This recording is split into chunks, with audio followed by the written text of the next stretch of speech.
In 1853, in the hot, humid, mossy heart of St. Helena Parish, Louisiana, a woman's life became a footnote in a ledger book. The transaction was so terrible that it was purposely ripped from the fabric of history. A pregnant woman named Ara was sold at a public auction on March 14th. The courthouse clock didn't care. The cost wasn't $1,000, $100, or even $10. It was $12, the price of a few nails.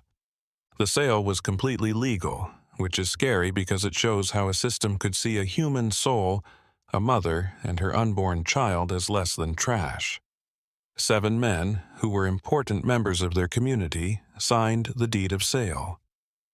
Their beautiful writing showed that they were involved. But Ara's name doesn't show up in any parish records, census records, or any other kind of record before or after that day. She was a ghost on paper, and the only time her existence was recorded was when it was legally ended. 44 years later, during a renovation of the courthouse, the receipt for those 12 pennies was found sealed inside a wall. Local historians and civic leaders found it and read what was on the front and then what was on the back. They silently agreed with each other and buried it again. They chose the comfort of a lie over the fear of the truth. Tonight, we break open that wall, show you what they saw, and talk about the terrible reason why the descendants of those 7 witnesses spent the next 100 years making sure this story and Ara stayed dead and buried. You need to know about the world that gave birth to that day in order to understand how dark it was. In 1853, St. Helena Parish was less of a place on a map and more of a kingdom unto itself. It was a part of the Deep South where the air was thick with the smell of sugarcane smoke and unspoken fear. Spanish moss hung from the old live oaks like funeral shrouds, blocking the sun from reaching the damp, black earth. Here, wealth wasn't measured in money or gold. Instead, it was measured in people, who were listed in wills and property records next to silverware and livestock. Greensburg, the parish seat, was a front for civilization. Its whitewashed courthouse and neat church hid the brutal engine of commerce that kept it going. 3 men were in charge of the parish at the heart of that engine. The first was Judge Amos Crenshaw, a 60-year-old man whose view of the law was as strict and unyielding as the Bible. For 40 years, his gavel was the last word. It made a world where property was sacred, and the people who were property had no rights that a white man had to respect. He was the law, and it was cold and unchanging. Duncan Fairholme, the master of Belle Reve Plantation, was below him, but maybe even more powerful. The name means beautiful dream, which is a sickening irony for the 200 people he owned. Fairholme was a predator who saw people as nothing more than assets on a balance sheet. He could use them, depreciate them, or sell them at will. He was educated, charming, and had a cruelty as refined as his manners. Silas Guthrie was the 3rd man in this evil trio. He was Fairholme's boss at Belle Reve. Unlike the other 2, Guthrie was not a powerful man. He was a tool. He was the violence that Crenshaw's laws and Fairholme's money made possible. His reputation was a form of currency that the slaves used to scare each other. It was a promise of what would happen to people who forgot their place. Guthrie was the fist. Fairholme was the mind, and Crenshaw was the holy word. Ara was stuck in this 3-way power struggle, this perfectly balanced system of oppression. She was born in Virginia and sold to the South when she was 16. She was separated from her mother on an auction block in Richmond. This memory was locked away in a part of her soul that no master could touch. At 22, she worked in the big house at Belle Reve. She was quiet, but she wasn't submitting. She was watching and thinking. She was very smart because she learned to read in secret, which was against the law and could get you whipped. Duncan Fairholme found her stillness and core of dignity both interesting and frustrating. He could own her body, her work, and her time, but not her mind. And for a man who wanted to be in charge of everything, this quiet defiance inside was worse than any open rebellion. It was an unseen threat to his power, and he was determined to put an end to it. As the winter of 1852 turned into the new year, the quiet war of wills was about to turn into a disaster that would kill them all. While the truth is putting on its shoes, a lie can travel halfway around the world. This quote, which is often linked to Mark Twain, talks about how fast lies can spread. But in St. Helena Parish, the truth didn't just wear shoes. It was chained up and buried alive. In the fall of 1852, the truth that sealed Ara's fate began to come to light. She was going to have a baby. It was impossible to keep secrets in the cramped and stuffy big house. The other women who were slaves knew. Margaret, Duncan's wife, who was stuck in her own gilded cage, definitely knew. Duncan himself knew too. He knew with a cold, coiling rage that made his hands shake that the father was not him. William, his younger brother, was the father. William Fairholme was the opposite of his older brother. Duncan was cold and calculating, but William was always worried about his conscience. He read books that were against the law, drank whiskey, and was a man who knew how bad the system was that gave him power but didn't have the guts to change it. His relationship with Ara didn't start with violence or threats. It started with talking, which is a crime of a different kind. He looked at the person who owned the property and listened, and in that awful place being truly seen was both a blessing and a death sentence. Their relationship broke every rule, every taboo, and every pillar of their society. When Ara's condition became clear, William did the unthinkable and confronted his brother. He said he would buy Ara and their unborn child, set them free, and take them north. Yes, it was an act of love, but in Duncan's world, it was an act of war. The fight happened in Duncan's study, which was dark mahogany paneled and smelled like leather and old money. There is no record of what they said, but the fallout was carefully and cruelly recorded. William, full of passion and desperation, talked about love, duty, and the woman's humanity as she carried his child. Duncan listened with the cold patience of a spider watching a fly try to get out of its web. William's plea was not only a betrayal of his trust, but also an attack on his world. It was heresy. If love could take away an owner's property, their whole society would fall apart. The idea that an enslaved woman had a right to her own body, or her child had a right to a father, was a spark of rebellion that needed to be put out before it could grow into a fire. Duncan's refusal was more than just a no. It was a statement of total power. He was offended that William would even think that his feelings could be more important than Duncan's legal, God-given right to own something. He thought it was a big flaw, something that would hurt the Fairholme name. William had not only fallen in love with property, but he had also chosen it over his own family and class, and for that, he and Ara would have to go through something that would teach them all a lesson. Duncan's revenge would not be quick or kind. It would be a slow, public, and completely legal dissection of his brother's soul, with Ara as the scalpel. Duncan Fairholme's mind was a maze of cold, exact cruelty. A simple whipping or sale to a faraway plantation were common ways to punish disobedience.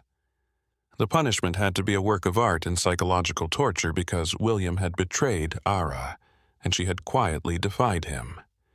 He wouldn't sell her to a slave trader who would take her far away. That would be a mercy, letting William grieve and then move on. Duncan wanted his brother to see it, not know. He wanted him to see what happened because of his mistake and to fully understand how heavy the system he had dared to challenge was. He set up for Ara to be sold at the next public auction on the courthouse steps, where everyone in the parish could see it.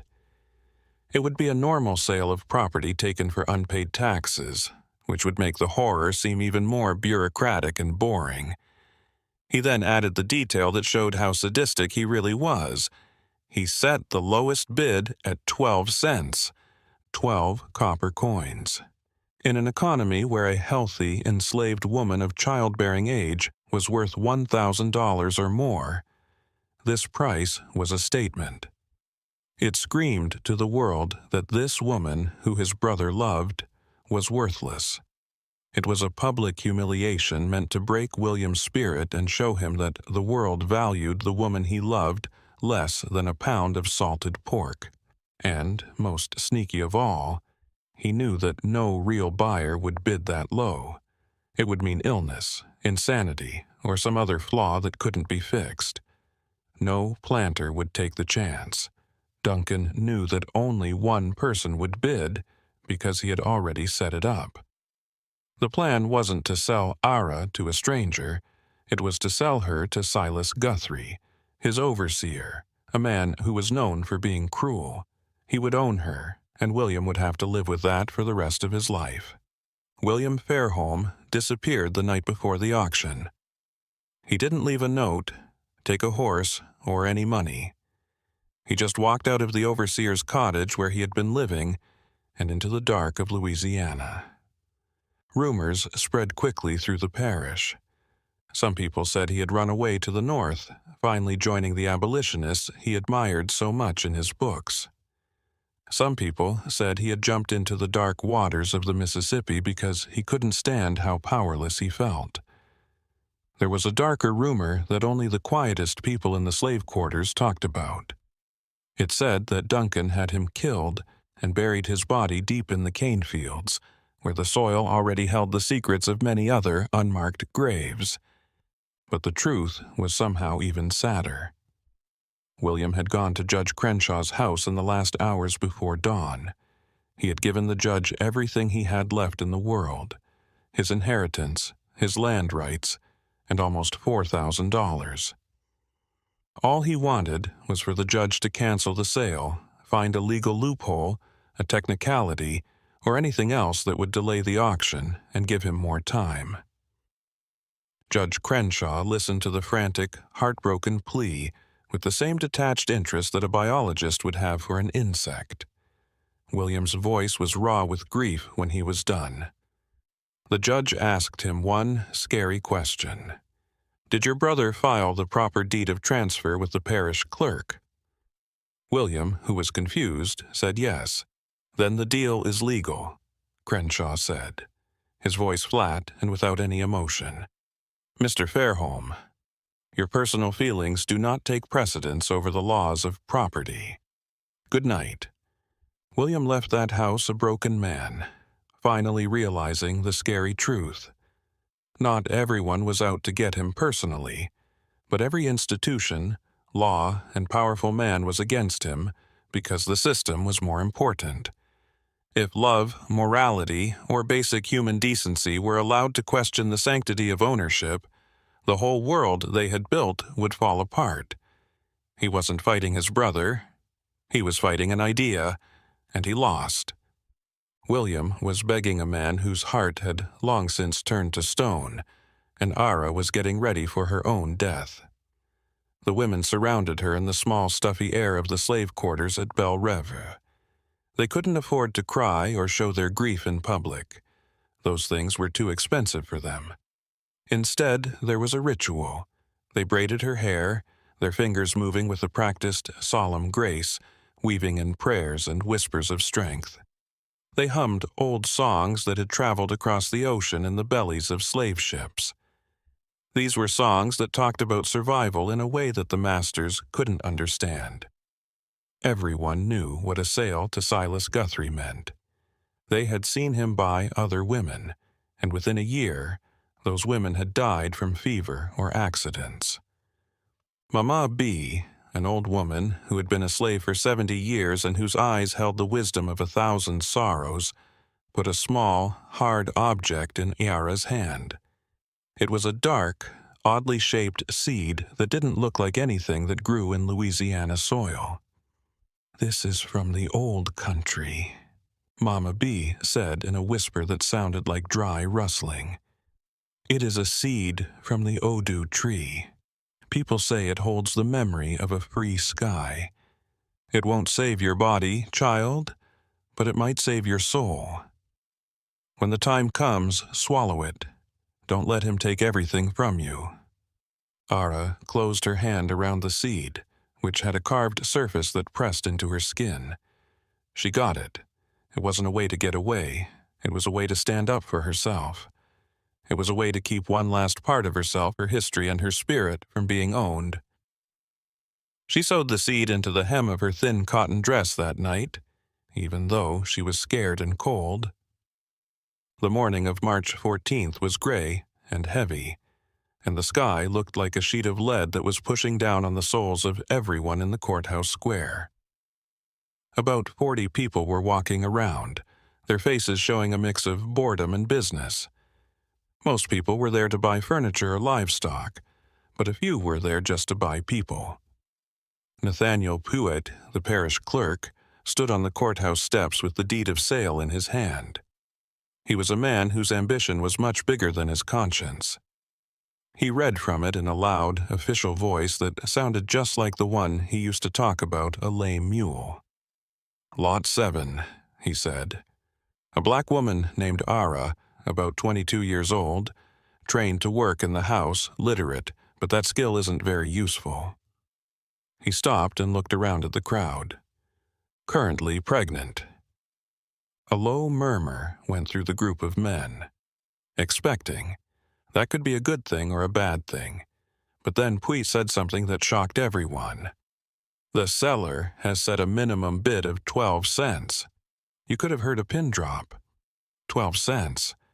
The price was an insult not only to the woman on the block, but also to the auction itself. It messed up the natural order. There was something very, very wrong with this property. The men who had come ready to bid and had been figuring out how much she was worth for field work or breeding lost interest right away. Why would you put even a penny on something that is clearly broken? It was a trap and a show. This wasn't business. It was something else, something personal and ugly, and no one wanted to be in the middle of it. Silas Guthrie stood near the front with his arms crossed and a smug, knowing look on his face. He wasn't in a hurry. He was familiar with the script. People would ignore her and stop bidding, and he would step in and take his prize for the agreed-upon amount. Duncan's theater included all of this.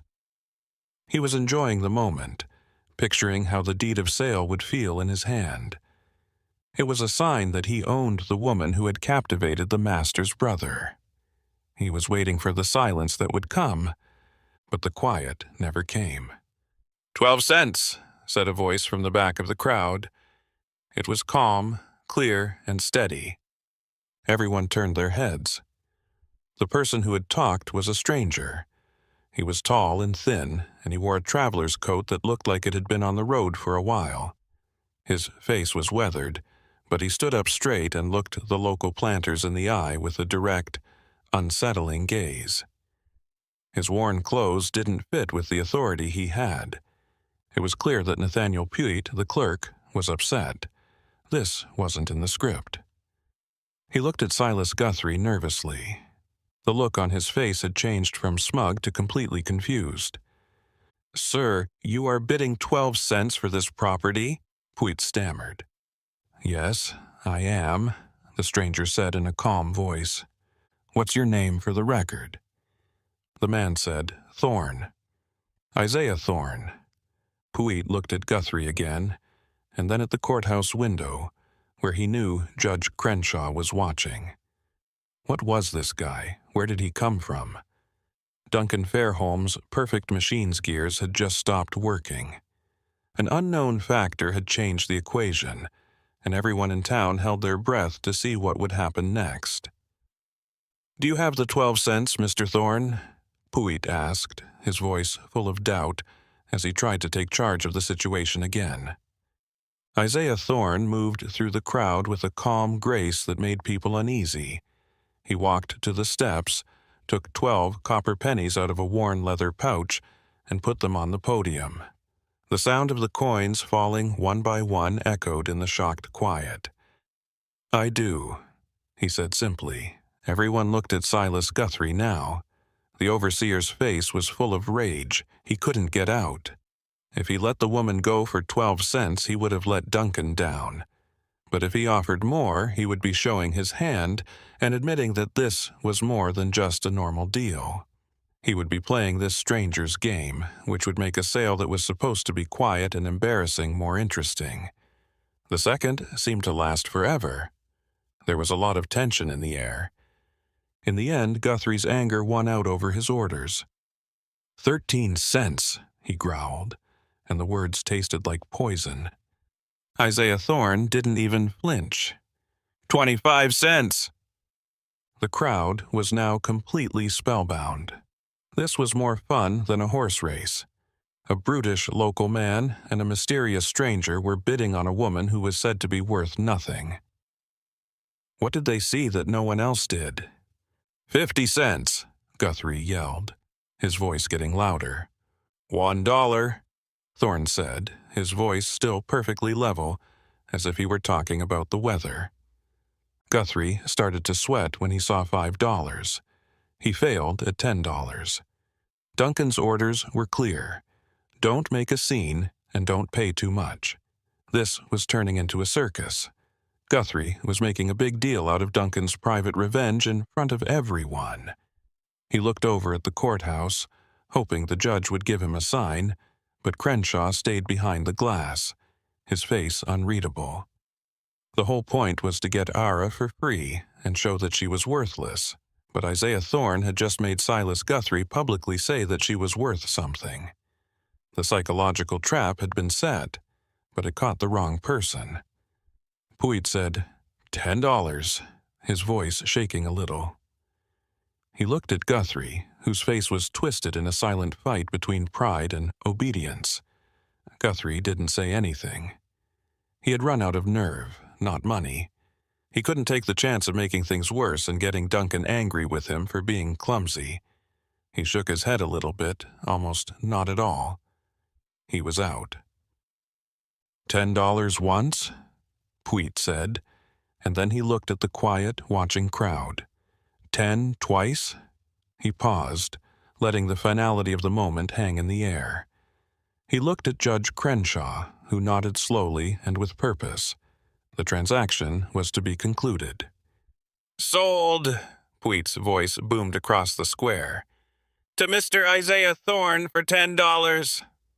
Ara, who had been standing on the side of the steps like a statue, her hands bound before her, her spirit walled off behind a mask of stoicism, finally looked at the man who now owned her. She looked into Isaiah Thorne's eyes. His face was a blank slate, showing nothing, but for a brief, terrifying moment, she saw something flash in the depths of his eyes. It wasn't pity, it wasn't kindness, it was recognition, as if he wasn't just seeing her, the property, but her, the person he had been looking for. The deed was signed quickly and efficiently. Thorne counted out the 10 silver coins. Judge Crenshaw himself came out of the courthouse to see the signature, which made the strange event seem even more final. According to the law of God and man in St. Helena Parish, Ara was now the legal property of someone she didn't know. When he untied her hands and gently but firmly led her to a wagon at the edge of the square, she began to feel a new and deeper fear. She hadn't been sold into hell with Silas Guthrie, but she didn't know if she had been saved or sent to a different kind of hell. As they got to the wagon, a voice cut through the crowd that was starting to fade. "Mr. Thorne." It was Duncan Fairholme. He had just come out of the courthouse, and his face was a carefully controlled mask of aristocratic politeness. His eyes, on the other hand, were cold as ice. He moved toward them like a predator checking out a new opponent. "One moment, please." Thorne stopped, but he didn't let go of Ara's arm. He turned around and stood a little bit between her and the plantation owner. He moved in a careful, efficient way. He said, "Mr. Fairholme." in a neutral tone. Duncan said, "You seem to be a stranger to our parish," and his voice had a silky threat in it. "I'm a traveler," Thorne said. "And what business does a traveler have at our humble courthouse auction?" Duncan asked, looking at Ara for a moment before turning back to Thorne. He was looking for a flaw, a clue, anything that would help him understand why his plan had gone so wrong. Thorne said, "My business is my own." His voice was calm but firm. The sale was legal. The judge himself saw it. "I trust you have no objection." This was a brilliant move that turned Duncan's obsession with legality against him. To say anything now would mean admitting that the auction was a scam. He would have to explain why he was so interested in a 12-cent deal, which would have revealed the family secret he was trying to keep secret. Duncan's jaw tightened just a little bit. He had been completely outsmarted. He said slowly, "No objection," and the words cost him. Just a planter's curiosity. "What do you plan to do with these broken things?" The insult was meant for Ara, but Thorne took it for himself. "I intend," he said, looking Duncan directly in the eye, "to properly manage my investment." "Good day to you, sir." He didn't say anything else. He helped Ara onto the wagon, climbed onto the driver's bench, and with a flick of the reins, the horse started moving. Ara could feel Duncan Fairholme's eyes boring into her back as they rode away. They looked like pure, unadulterated hatred, and she knew this wasn't over, not by a long shot. They rode in total silence for what seemed like forever. The sounds of Greensburg faded away behind them, and in the sweltering heat, the horse's hooves clopped in time with the cicadas. Ara sat stiffly in the back of the simple farm cart, her mind a whirlwind of fear and frantic calculation. Every survival instinct she had developed over the years was telling her that something was wrong. This was not a rescue.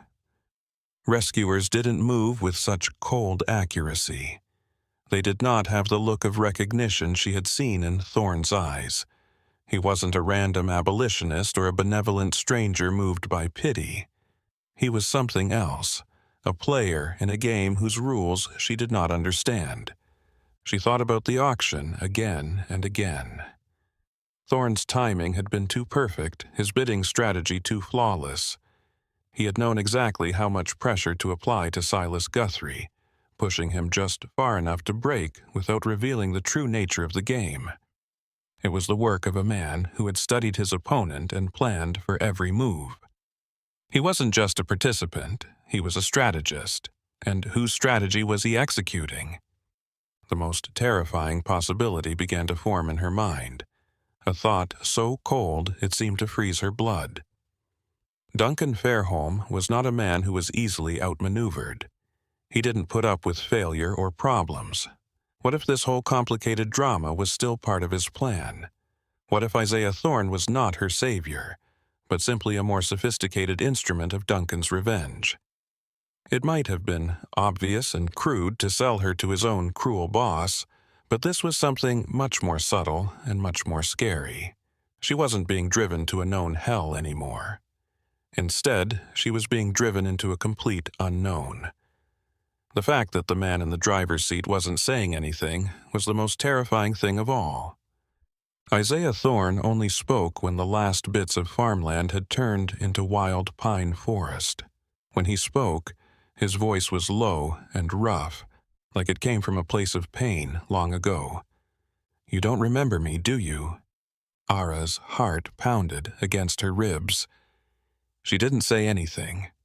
"Richmond," he said next, still looking straight ahead. "Summer of 1847, an auction house on Franklin Street. You were 16, I was there." The earth turned on its axis. The auction in Richmond, the day they took her away from her mother, the day her world ended. The memory was like a wound that never healed, a place in her mind she never went to. "I worked for the trader who sold you." Thorne said in a flat voice, showing no signs of self-pity. "A man named Elias Croft. I took care of his coffles and drove his wagons.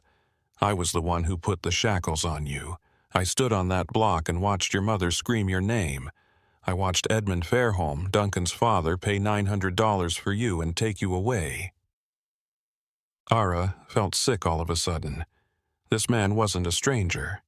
He was a ghost from her past, a person who had hurt her deeply. "Then, you are one of them," she said in a voice that was like ice. "I was," Thorne said to correct him. "A subtle but important difference. I am not that man anymore." He reached into his coat and took out a folded piece of paper, which he gave back to her without taking his eyes off the road. "Look at this." Ara opened the paper with shaking hands. It was a deed of manumission, a legal paper that, once signed and filed, would set her free. There was a blank line at the bottom, waiting for a signature, and her name was written at the top. The owner's name, Isaiah Thorne, was printed below it. It was a promise, but in her world, promises were just more beautiful cages. "I don't understand," she said, and her words got stuck in her throat. The paper felt so fragile, like a dream that could fall apart in her hands. "For 6 years, Thorne began, his voice taking on a distant quality. "I told myself I was just a cog in the machine, that I wasn't responsible. I just did my job. Then one night, in a tavern in Natchez, I watched Elias Croft beat a man to death for spilling his drink. He did it for sport. And I realized there's no such thing as a small part. Every person who looks away, every person who just does their job, is what keeps the machine running. So I walked away. I went north, found work with people who were trying to break the very system I had helped build." He paused, expertly guiding the horse around a fallen log. 2 months ago, a man named William Fairholm made it to a safe house in Cincinnati. He was sick and had a fever, but he had a story to tell. Ara's breath caught. "William," Thorne went on, "he told us about you. He told us you were pregnant with his child. He told us what his brother was going to do to you. Sell you to an overseer as punishment. He gave us all the money he had and begged us to find a way to get you out." She instinctively put her hand on her belly. William hadn't left her. He had tried. The knowledge was like a small warm light in the dark. "Where is he now?" she asked. A small glimmer of hope that she hadn't known was still there. The answer was Thorne's silence. It went on for a long, painful time. "He's dead, Ara," he said finally, his voice soft but clear. "The fever took him 3 weeks ago. He was in Kentucky trying to help another family get to safety. But the people I work with don't think it was fever. They think someone from Louisiana found him. They think your brother-in-law poisoned him." The small light of hope was instantly, brutally extinguished, leaving behind an aching, hollow void. Comment, "The truth is a weapon below if you've come this far on this journey into the dark. You're not just watching a story, you're witnessing it." Ara's shock and sadness began to fade as the wagon rumbled on. A cold, clear certainty began to form in her mind. She had spent her whole life learning how to read the intentions of powerful white men and figure out the truth behind their words. Isaiah Thorne's story, which was both sad and interesting, didn't seem complete. It was too neat and heroic. The rescue was the perfect move in a deadly game. But what if the game was fixed? "It was a trap," she said all of a sudden, her voice low but strong. "Duncan planned for me to be saved." Thorne still didn't say anything. Ara kept going, and the pieces fell into place in a sickeningly clear way. "He knew William would try to get help. He let it happen. He wanted me to run and become a fugitive because the law would be on his side. He wouldn't just get me back. He'd get to make an example of me. This wasn't a rescue. you were leading me into an ambush, weren't you?" At last, he brought the horse to a stop. The forest's sudden silence closed in on them. He turned on the bench, his face serious, and his eyes full of deep, tired sadness. "Yes," he said. "Duncan knows everything. A team of slave catchers was supposed to stop us 20 miles north of here. They would say that the manumission paper was fake, take you back to Belle Reve, and hang me for stealing slaves." The confession hung in the air, more frightening than any lie he could have told. "Then you are betraying me," Ara said, her hand moving to the hem of her dress where the hard Odu seed was sewn in. It wasn't a weapon, but it was the end, her end. Thorn corrected himself, saying, "I am betraying Duncan." His voice was low and intense. "He gave me a choice. He found out I was in the parish asking questions. His reach is longer than we knew. He came to me 2 days ago. He said I could either lead you into his ambush, where his men would take you back unharmed, or I could refuse, and he would give the job of your discipline to Silas Guthrie personally before selling you to a work camp in the swamps where the average life expectancy is 2 years. He wanted to make me a party to it, to corrupt the very people William sent to help you." Ara looked at him, trying to understand the many lies. It was a deal with the devil, a choice between 2 hells. "So you picked the lie?" she said, her voice full of bitterness. "I chose the option that gave us a chance," he said in response. "A very small one. I agreed to his plan. I walked into the auction and did exactly what he wanted me to do. But I don't plan to take you 20 miles north. We are not going to his trap, Ara. We are going to our only hope." He took out an old map from his saddlebag. He opened it up on the seat next to him. "Duncan thinks we'll run north toward the Free States. Every road and river crossing will be watched, but we're not going north." He pointed to a thick, uncharted, swampy area in the southeast called the Cypress Maze. "We're going south. We're going to go to a place where even Duncan Fairholme wouldn't dare to follow us." The plan was crazy. It was a suicidal leap into the wilderness where few people ever came back. Ara knew it was the only move Duncan wouldn't have seen coming when she looked into Isaiah Thorne's determined eyes. It was the only thing they could do to change the ending of this terrible story. "You don't know what kind of man Duncan Fairholme is," Thorne said, his voice dropping to a near whisper as if the trees were listening. "William told us everything before he died. Duncan isn't just cruel. He's a collector and a connoisseur of despair." He went on to say that Belle Reve was more than a plantation. It was a lab. Duncan was very interested in the scientific study of how to break a person's will. He didn't just punish people who broke the rules. He also set up situations that made people feel hopeless. Thorne's words hit Ara like stones. "You weren't the first. There were others. 3 other women from the house staff over the last 5 years. Each one showed a spark of defiance, of intelligence that he couldn't tolerate. He would invent a reason to sell them, always at a public auction, always for a pittance, and always to Silas Guthrie." The pattern was horrifyingly clear. It was a ritual, a performance of his absolute power. 2 of them died within a year, Thorne said, officially from disease. The whispers from the quarters said otherwise. The 3rd, her name was Sarah. She just vanished. Guthrie claimed she ran off, but no one ever saw her again. William believed his brother had a place, a secret place deep on the property, where he took people like Sarah, not to kill them, to keep them, to study them, a living museum of broken souls. This news changed everything. It wasn't just Guthrie's violence or a swamp work camp that was scary.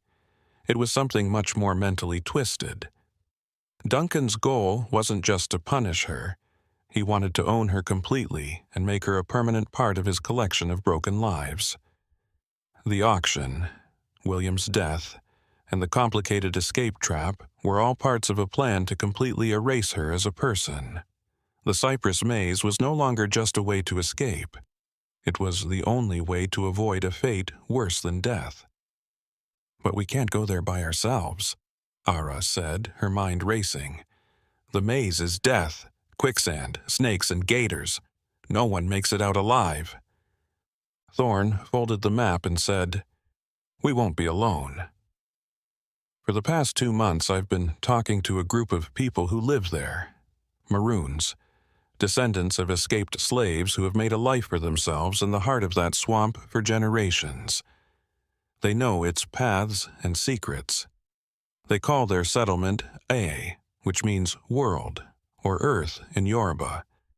They have built their own world where men like Duncan Fairholme have no power."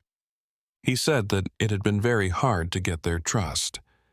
They had good reason to be very suspicious of anyone who wasn't from their group. Thorn had been leaving medicine and tools at the edge of the swamp for weeks, showing that he wasn't a threat. He had used what he knew about the networks of abolitionists to tell them about what was going on in the outside world. Finally, Mama Nadi, a strong woman who was their leader, agreed to meet with him. "I told her what happened to you," Thorn said. "I told her about the child you carry. They promised to protect us and show us the way through the maze to A. But we have to get to the edge of the swamp before Duncan's men find out we've escaped their trap." The plan was bold, almost impossible. It depended on the trust of a secret group of people and their ability to get around one of the most dangerous areas on the continent. They would have to travel at night, staying away from roads and patrols, and living off the land. They had at most 2 days to get away before the whole parish, and probably professional slave catchers from far away would be looking for them. The prize was not only freedom, but also sanity and life itself. Ara looked at Thorn's face and then back at the map. His eyes didn't show any signs of success, just a grim, unbreakable determination. She could either trust this man, a ghost from her past, who was putting his life on the line to make up for it, or give in to the complicated hell that Duncan Fairholme had made just for her. You shouldn't know this, but there are hidden histories like this one all around us, just below the surface of the official record. They are the stories of people who fought back, not with armies, but with bravery and cleverness. The trip to the Cypress Maze took you back to a time before civilization. They left the wagon and horse behind and traded them with a kind, free black farmer for food and a mule. They only traveled at night, using the stars and the small signs of the land that Thorn seemed to know instinctively to find their way. They slept in shifts and never lit a fire during the day. Instead, they hid in thick bushes or hollowed-out cypress stumps.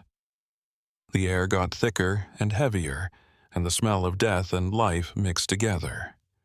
The sounds of civilization faded away, leaving behind a chorus of insects, the growls of unseen animals, and the constant, unsettling rustle of something moving just out of sight. For Ara, the physical pain was terrible, but the mental pain was even worse.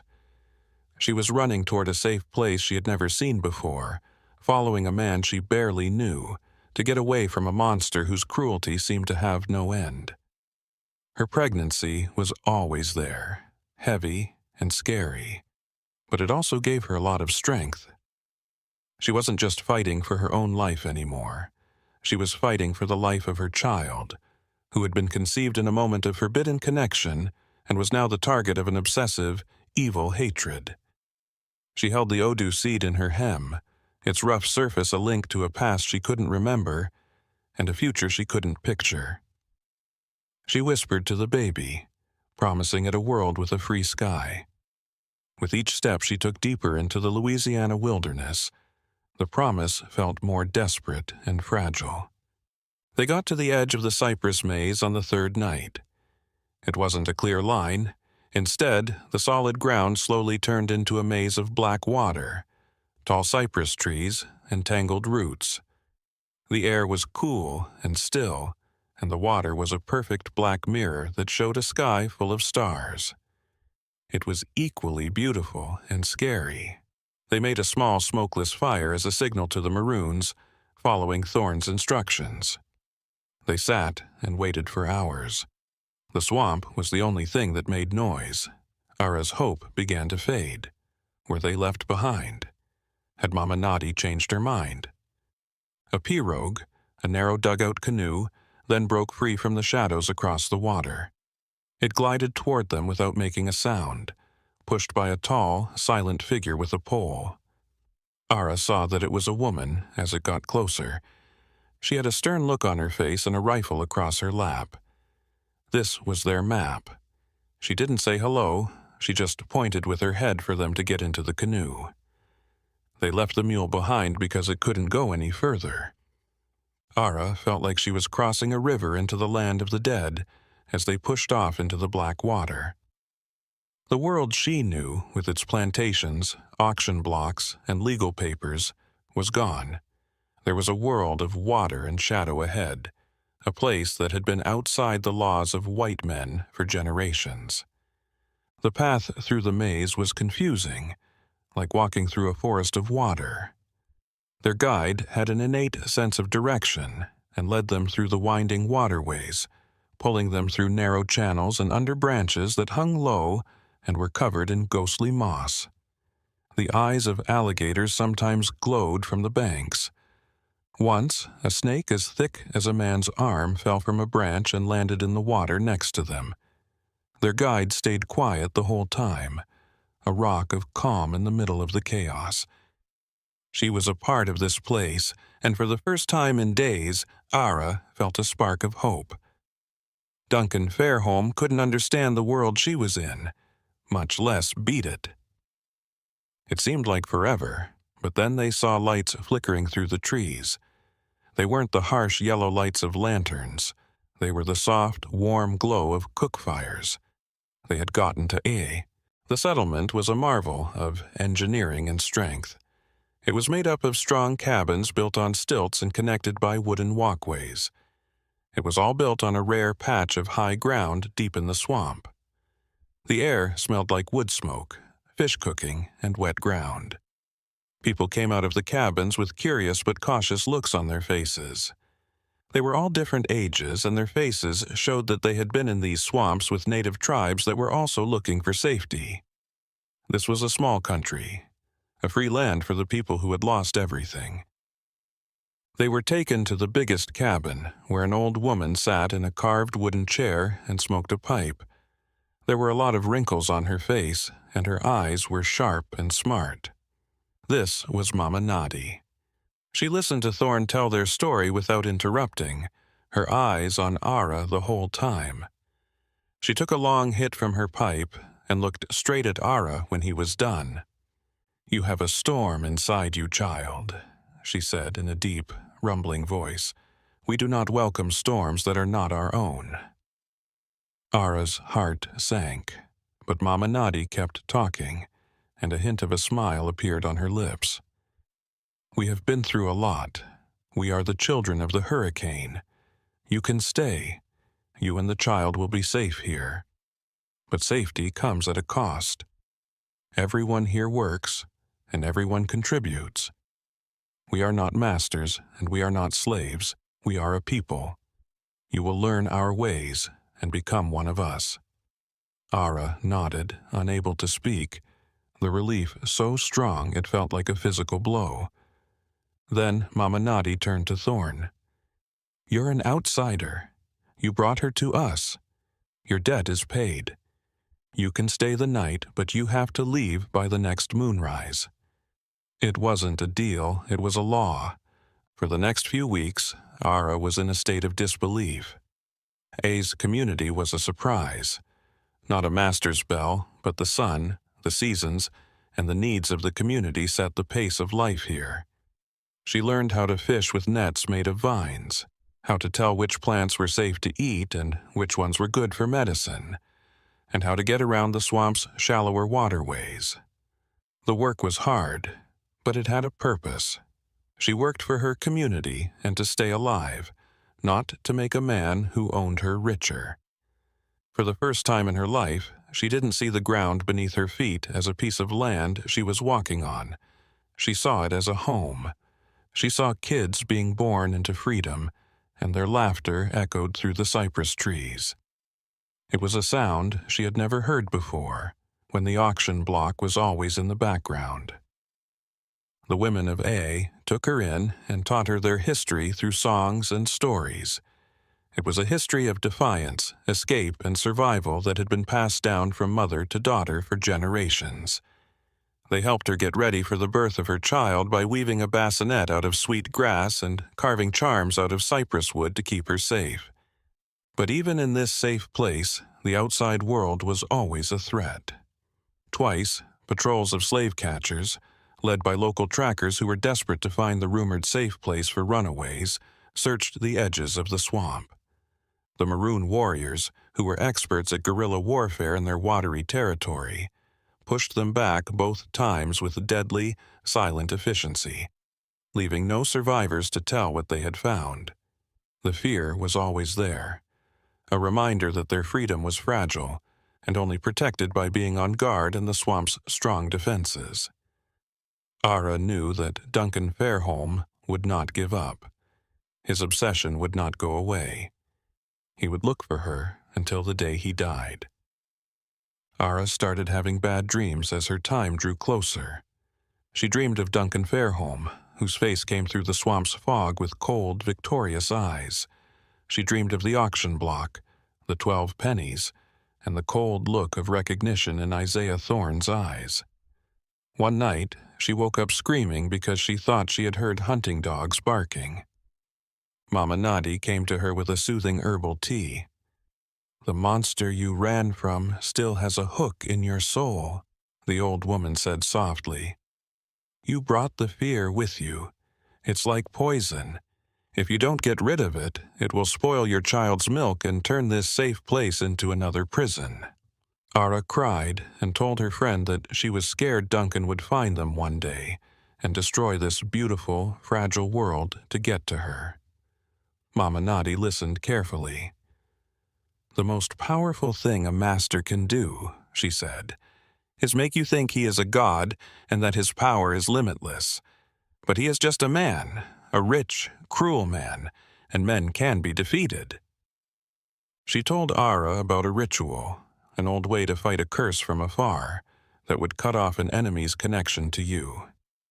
It was risky because it meant going to a certain spot in the swamp on the night of the new moon, a place of great power.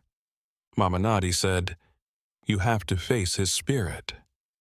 You have to show him that you are no longer his creature, that you are a child of the maze, and that this is a land where his power means nothing. Only then will your child be born into true freedom." Ara was scared, but she knew the old woman was right.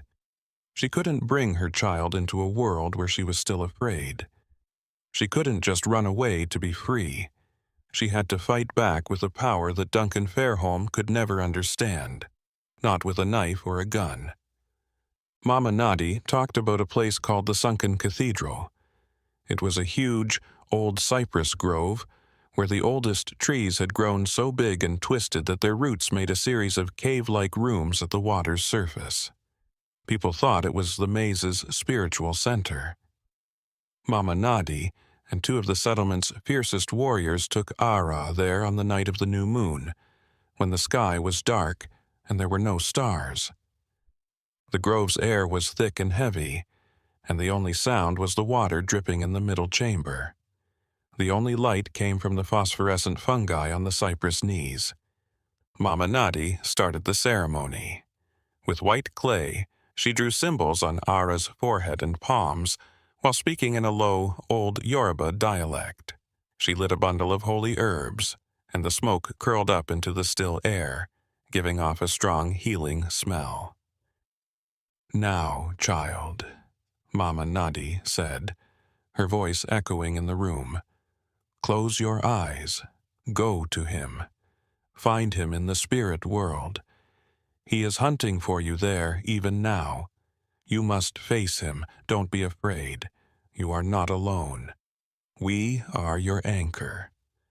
The spirit of this place is your shield."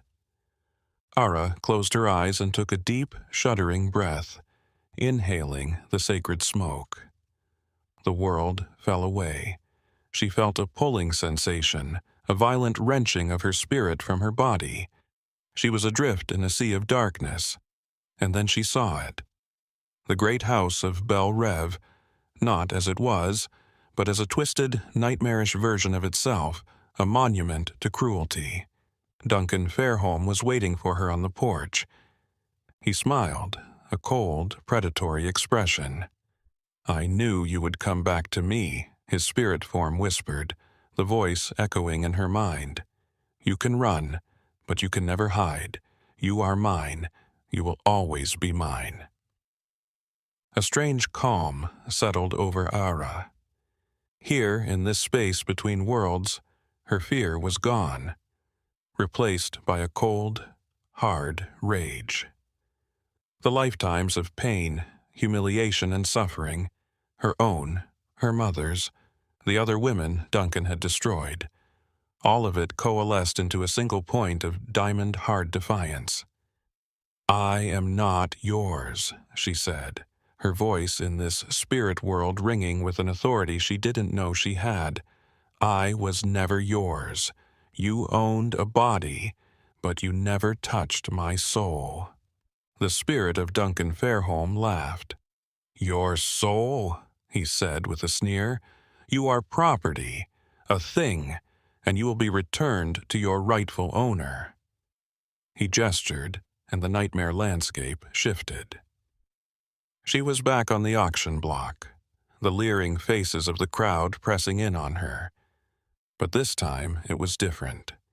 She felt the strength of Mama Nadi, the fierce protectiveness of the Maroon warriors, the ancient power of the swamp itself, all flowing into her.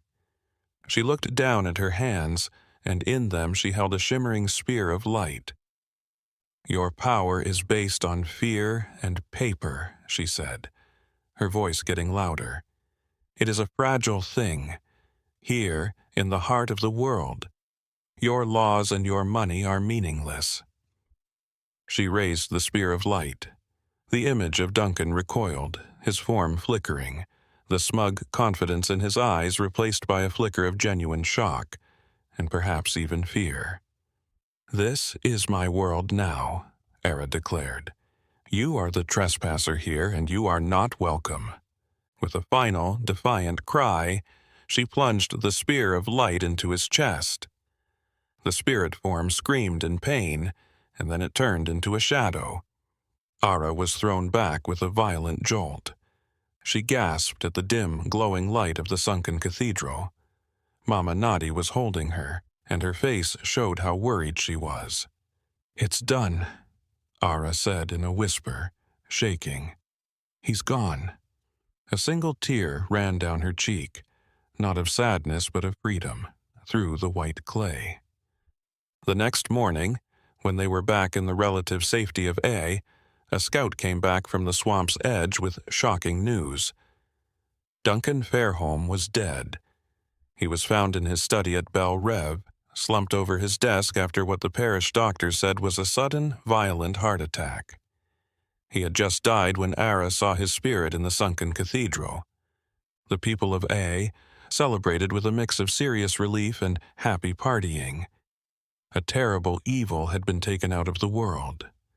But Mama Nadi took Ara to the side. "Don't confuse a ritual with a weapon," she warned. "You didn't kill him with magic, child. You killed him with the truth. You showed his spirit how weak it was and how it was lying. His pride was the only thing keeping his wicked heart together. When you broke it, his body followed." For Ara, the difference was just a matter of school. The monster that had scared her was no longer there. The storm was over. 3 days later, in a cabin that smelled like sweet grass and had the quiet humming of the Maroon women, Ara had a healthy baby girl. She knew what to name her daughter as soon as she held her for the first time and saw eyes that were a perfect mix of her own and William's. She called her I, which means a world. It was a new world born in freedom in the heart of a swamp that had become her Eden. Her child would learn about Belle Rev, Duncan and William, Isaiah Thorne, and the 12-cent auction. But they would only be stories. A story about a world of nightmares that could no longer hurt them. The cycle of owning things, being in debt, and being a slave had been broken. The Odu seed, which stood for a stolen past, had finally grown into a free future. Of course, the historical record doesn't talk about magic or battles between spirits. It only says that a rich and powerful planter named Duncan Fairholme died suddenly on a certain night in 1853. His death, along with the fact that his brother William had gone missing earlier, threw the huge Belle Rev plantation into chaos. The estate got caught up in years of legal battles because there was no clear heir. In the end, it was broken up and sold off in pieces. Belle Rev, the beautiful dream, fell apart after the Civil War and became a footnote in parish records. Judge Amos Crenshaw retired a few years later and died peacefully in his bed. He was a respected member of a society that was already starting to fade away. A year after Duncan's death, Silas Guthrie, the overseer, was found dead in a shallow ditch. The official cause of death was an accident, but people in the area said it was a long overdue act of justice by people who were not known. And what about Isaiah Thorne? No one ever saw him again in Louisiana. He disappeared from history just like Ara did. Did he get to the north? Did he keep working, a quiet warrior in the long, bloody fight against slavery? Or did his luck finally run out on a dusty road, where his story ended in a shallow, unmarked grave? We'll never know. He became a ghost, a myth, a symbol of the idea that redemption doesn't mean forgetting the past. It means learning from its painful lessons to make a better future, even if no one is there to see you do it. The official story is about legal battles, the economy falling apart, and the inevitable march of history. But the truth, as is so often the case, is not in the documents that were saved, but in the stories that were whispered and the histories that were kept secret. In 1998, during renovations at the courthouse, the receipt for 12 cents and the deed of sale signed by those 7 men were found again for the last time. This time it wasn't buried again. It was sent to the state archives, which is a place where historical items are kept. The archivists found a desperate note on the back that the historians of 1897 had tried to hide. William didn't confess. He wrote a single, chilling sentence in a different hand, the elegant script of Judge Amos Crenshaw himself. "The law is a tool," the note said. "Let it be known that today I used it to show that a man's pride can be measured, and that the cost is exactly 1 cents. No one had thought the truth was as bad as it was. The judge wasn't just a passive enabler. He was an active participant and co-conspirator in Duncan's mental torture. The auction was a play, not just for Duncan, but also for the judge, who was running a philosophical experiment in cruelty while pretending to be following the law. The 7 witnesses whose descendants had worked so hard to bury the story had not just seen a sale, they had seen the law's most terrifying power in action. Its ability to legally and officially take away all value from a person for no other reason than pure intellectual sadism. This wasn't about the economics of slavery. It was about its scary ideas. Ara and her daughter A never left the cypress maze. The Maroons became their people. Ara became one of their leaders, following in the footsteps of Mama Nadi. She was smart and had found a deep strength within herself. She taught A's kids to read and write by writing on stretched deerskin with charcoal. This way, their real history would never be lost. She told the story of her escape, not as a tragedy, but as a lesson in the many different ways that courage can show itself.